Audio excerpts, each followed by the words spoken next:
The second aspect is, of course, the visibility in the local market. When you are trying to be a good corporate citizen, though it is not a quantifiable factor on the policies, does have a qualitative impact on the policies as far as offshoring and outsourcing is concerned.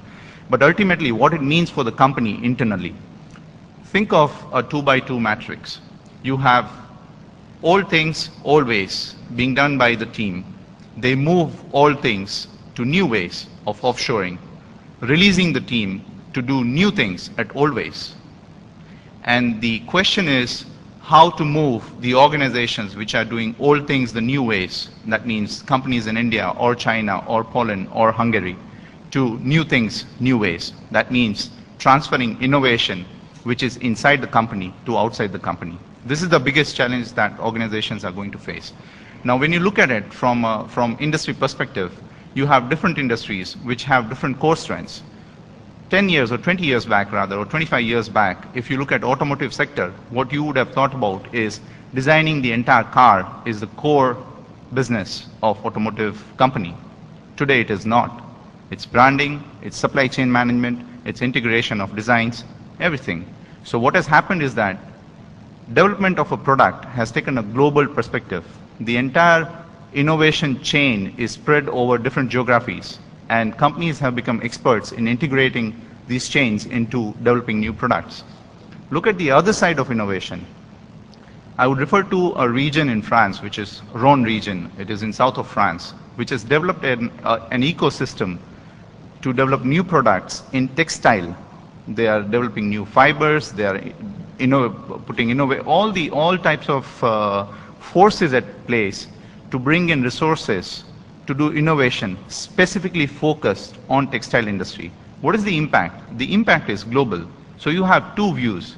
One is globalizing the chain, the innovation chain, to have local impact. So developing perhaps a car in India with X company to be sold in France or anywhere else in the world, as well as getting inputs from a development center in China, in Mexico, and Brazil.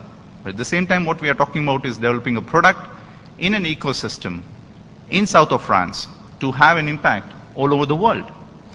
The question is, if you look at both the systems, what is common? The common point in both the systems is the ecosystem. One ecosystem is spread over different geographies. One ecosystem is localized. Question is, where do India stand in this ecosystem? Is it just a small component, a service provider, doing old things old ways? Or are you looking at moving up, doing new things new ways, or new things old ways? So this is the challenge that we ourselves are facing when you go to the clients based in continental Europe. The second aspect, which is not so technical and cannot be made or modelized, is the cultural aspect. When you speak to a very senior manager in a French organization who has been with the company for 25 years and has seen the company grow, and you tell him that, oh, you're going to outsource a part of your component development in India with X company, Quest, for example, and the company is growing at 45%, hiring 100 people every month. I mean, this is simply out of his imagination. It's not possible for him to understand at the first instance as to whether this company has capability to absorb 100 people within the chain, whether they are capable of producing the same type of results that other 1,000 people who are currently working can deliver. And in that case, what happens is that you are dealing with a completely different set of people, completely different mindsets, who don't have the same kind of risk-taking attitude that you find, for example, in the US or Australia or Canada or UK. Second aspect, and which happened in one of my experiences, I was visiting India, visiting a company with one of the large aerospace client, and I was with one of the chief technology officer level guy, and he said, Umesh, these companies are making profits of 35–40%. In France or in Europe, companies make profit of 6 to 8%. How can I give work to these companies who are making so super profit? How do I know that they are not exploiting their engineers? Can you imagine the thinking? that has an influence on the corporate decision. So when it comes to approaching all these aspects together, what you're talking about is also in terms of marketing approach or approaching these companies is to develop an entire environment which makes them comfortable and try to move at least the old processes to new destinations. Before we talk about, putting India and Indian companies into a perspective where they can go and walk in and say, hey guys, you don't need to worry about anything, we will design a component for you.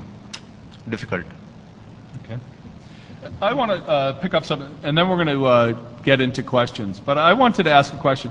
You're obviously a very successful entrepreneur, Ajit, and you've been able to get paid for innovation. You develop IP for your clients. What tips do you have for the leaders of Indian-based engineering services firms where they also get paid for their innovation versus getting paid on a per transaction or per project or per process basis?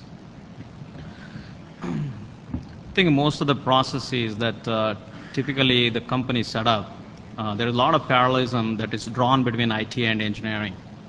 IT process involves bringing fresh graduates, get them on the training for 3 months, and make them billable on an hourly basis. And to innovate, it requires a different type of mindset altogether. You need to start thinking about a pyramid structure involving the young engineers, giving them an ecosystem to grow their talent, and then ability to retain them is something that companies have to look at. And how do you give them the right exposure at the beginning? It is about telling them about the customer's challenges. How can we solve their end problems? It is not about a project. It's about solving customers' problems. How do those engineers recognize customers' problem?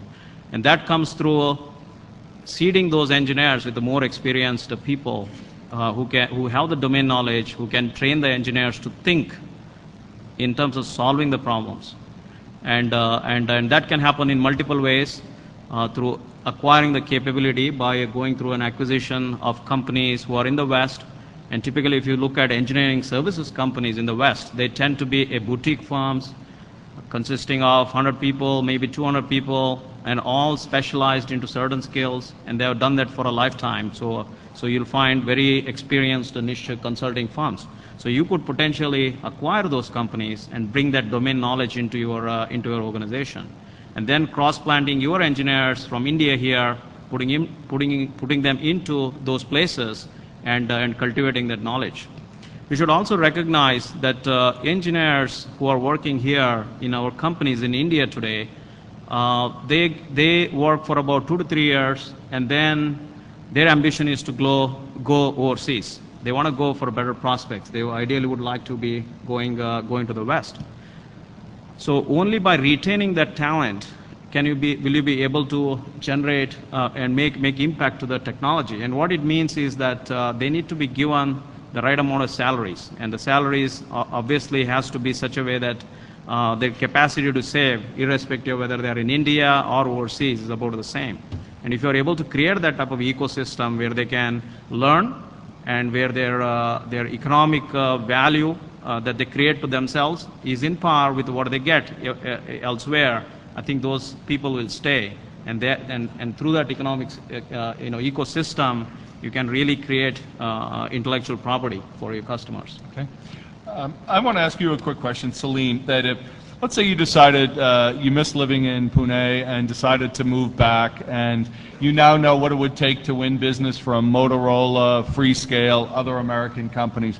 What would you come and do differently as an outsourced provider to be a competitor against some of the companies in this room?